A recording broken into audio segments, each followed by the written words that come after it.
Welcome back, everyone. It's Charlie. The House the Dragon showrunner was talking about Daemon's visions and how they're meant to influence the events of Season 3 and Season 4, and how some of the things he said changes the context of what the different visions are, and how Green Seer magic and Helena's Dragon Dreams magic work in the world of Game of Thrones. Like, they're changing a little bit about the way all these powers work. They also specifically answered a lot of crazy theories that people had about Daenerys Targaryen and why Daemon saw her specifically in the vision and not Jon Snow, for example, or like the Second Long Night or the Night King even. Just because there were so many different things that he could have seen in those visions. So there was a lot of confusion about what the show was trying to say, like if they were saying that Daenerys was ultimately meant to be the princess who was promised and Jon Snow was not the prince who was promised. The showrunner came out and clarified all those details, so we'll break it all down. As is the case with a lot of visions and prophecies in the world of Game of Thrones, they're often misinterpreted. Really good example of that in present day of the main show right now is Rhaenyra has already started to misinterpret Aegon's prophecy about the Second Long Night. So I'll explain what the showrunner said, what theories that it confirms, and what theories that he actually shot down. Most of what he said was actually pretty helpful. So if you're brand new to the channel, be sure to subscribe to get all the videos. And for those of you asking, they're getting ready to film Season 3, but those episodes won't release until 2026. But speaking of the Three-Eyed Raven, Brynden Rivers, aka the Bloodraven, we will be getting Night of the Seven Kingdoms episodes in 2025, probably sometime around the summer. I will be doing episode videos for that. I've already done a much bigger trailer, so I'll link that at the end of this. When we saw him in all the visions, he's already become the Three-Eyed Raven, but he's like a younger version of the Three-Eyed Raven than we saw during the original Game of Thrones series. We'll eventually see a much younger version of that character during Night of the Seven Kingdoms before he goes north to the Wall and becomes the Three-Eyed Raven. But during all of Daemon's visions, he sees a bunch of different things. Some are a little clearer than others, but the showrunner confirmed a couple theories of mine about what was going on here exactly and why he was getting those visions specifically. Because the Three-Eyed Raven could have shown him literally anything.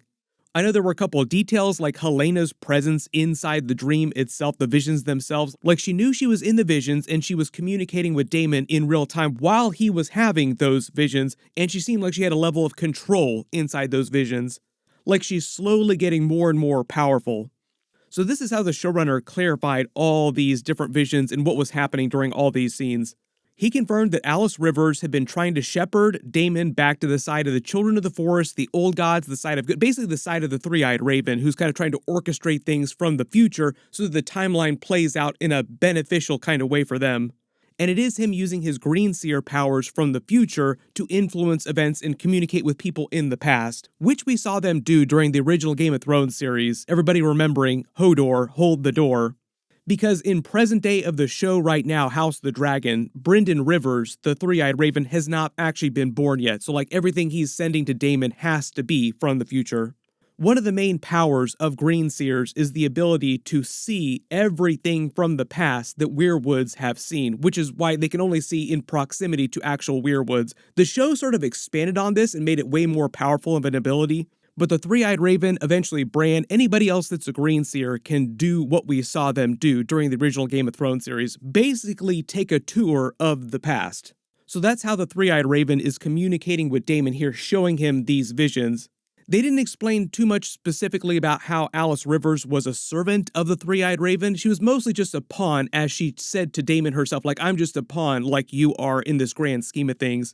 But essentially she is sort of serving the will of the Three-Eyed Raven. There are a lot of theories in the books that she's secretly a Green Seer. The show could dig into this during Season 3. We will see. Alys Rivers will be back on the show. They clarified the reason why Daemon was getting these visions in the first place was to be like the last linchpin in turning him towards the side of good. Like he'd kind of already gotten there mentally, but this was like the last piece in that step, and they wanted to show him specifically how he would be tied to this beneficial outcome eventually. Like all these future important events that would have to play out and how Daemon specifically would be connected to those.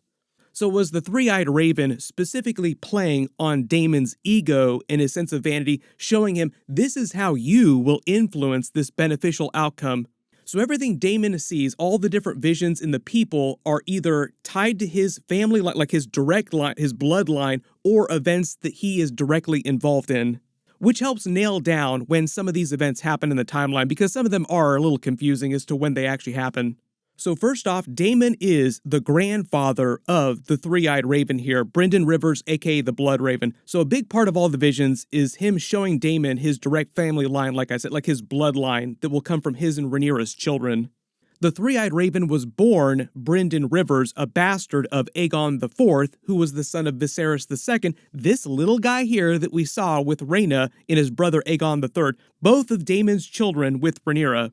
So that's why he sees the three-eyed raven under this weirwood tree north of the wall first. Like, he could have shown him any visions, he didn't have to show him himself, but he wanted Daemon to see that he looked like him, like, oh, this guy looks like me.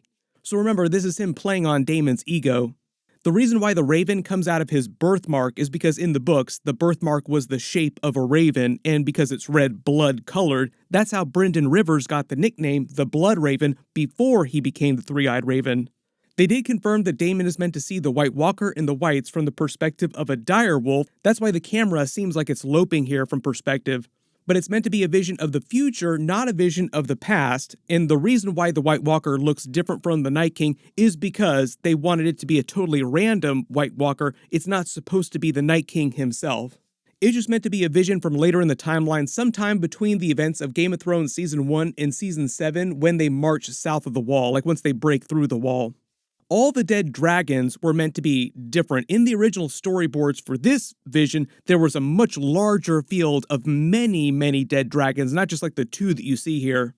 And it was supposed to represent the larger metaphorical death of the dragons, which is an actual event, too, that happens in the Fire and Blood books. Like, there's an event called the Death of the Dragons that the Maesters refer to, but also it's metaphorically just meant to show you the collateral damage from the Dance of the Dragons, all the deaths of the dragons themselves.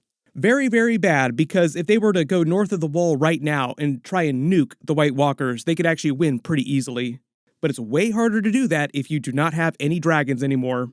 This vision also kind of gets into spoiler territory too. Some of the stuff they'll cover during Season 3 and Season 4, so I don't want to talk too much about this, but it is tied to a specific event in the books called The Death of the Dragons. All those books are out right now. You can go read that right now if you want to read ahead.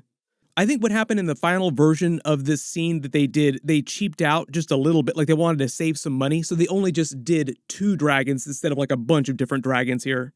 Then the showrunner didn't clarify which battle Daemon is walking through here across all the dead bodies, if it was one of the battles from the Dance of the Dragons in present day, or it was from later in the timeline like the Battle of the Trident from Robert's Rebellion. But my guess is because most of these visions are meant to be linear in time, for the most part, not everything, but some of them are meant to be linear. This is closer to the Dance of the Dragons. There are a bunch of very bloody battles that we will see during Season 3 and Season 4. So if you felt like they were cheaping out on the really big battles during Season 2, Season 3 should be off the chain. Then they confirm my theory about why Daemon falls into the lake and seemingly drowns. It's a reference to what Alice Rivers has been telling him all season at Harrenhal, that he's going to die here near Harrenhal in the God's Eye. It's all part of that grand battle that they've been hyping up from a bunch of different characters between Daemon and Aemond. Like, both of them and other characters have been hyping up this big conflict between the two of them. And Helaena flat out telling Aemond that he's going to die at the God's Eye. You'll be dead. You were swallowed up in the God's Eye, and you were never seen again. Now, the showrunner played coy on if the prophecy in the books got Daemon's ultimate fate wrong. Like, if we're talking about the timeline here, we know what happens to Daemon because we've already seen much later in the timeline. But the Fire and Blood book only says that Daemon's body ultimately was never found. So the realm just assumed that he died, like the Maesters assumed that he died because they never found the body. But you know the rule in all of stories, if you've ever seen any movie ever, if you don't see a body, there's no confirmed death. So I think that's them just leaving open the possibility that Daemon has some other ultimate fate on the TV show that we'll see play out in Season 4. Then they confirmed that the Red Comet is the same one that we saw during the original Game of Thrones series, just as Daenerys dragons were hatching. A bunch of the different characters later in that timeline during the main show also had different interpretations for what the Red Comet actually meant. Most of them believe that it's a portent of things to come, like a time of great change, like the herald of great change. It's just that the different characters have different interpretations about what that change is going to be. For instance, Daenerys thinks that it looks like a dragon's tail because of her dragons. Melisandre thinks that it's the herald and confirmation that Stannis is the prince who was promised. Aeron Greyjoy just thinks that it's simply the herald of a new age. But that's why right after this, the Three-Eyed Raven shows Daemon Daenerys' dragon eggs hatching on the funeral pyre, basically the events of Game of Thrones Season 1, Episode 10. From behind, because the actress was different. This is actually the actress that played it because Emilia Clarke wasn't going to come back and do a cameo scene for the episode. There were a lot of theories about why he saw Daenerys and not Jon Snow or like the Second Long Night. So people are like, why Daenerys specifically and nothing else from the future? Because there's a lot of big events that Daemon could have seen here. What the showrunner and the writers said is that they weren't trying to say that Daenerys was the princess who was promised and Jon Snow was not, and that's why Jon Snow wasn't there. It's just that Daemon was meant to be getting visions that would play on his ego. Like the Three-Eyed Raven was just trying to show him that Daenerys would come from his bloodline and she'd be important in the future. It wasn't the Three-Eyed Raven showing Daemon, this is the princess who was promised, this is the fulfillment of the prophecy. It was just a random vision of a very important person that would come along later from his bloodline. The funny thing, though, is the showrunner did say that Daemon misinterpreted the vision of Daenerys specifically because she's meant to look like him, like he recognizes her, oh, you look like me, you look like Rhaenyra, my wife. So in this moment, Daemon actually thinks that Daenerys is a child that he's going to have with Rhaenyra sometime in the near future, like will give birth to you in the near future. Which we know is wrong because she isn't born for almost a couple hundred years later.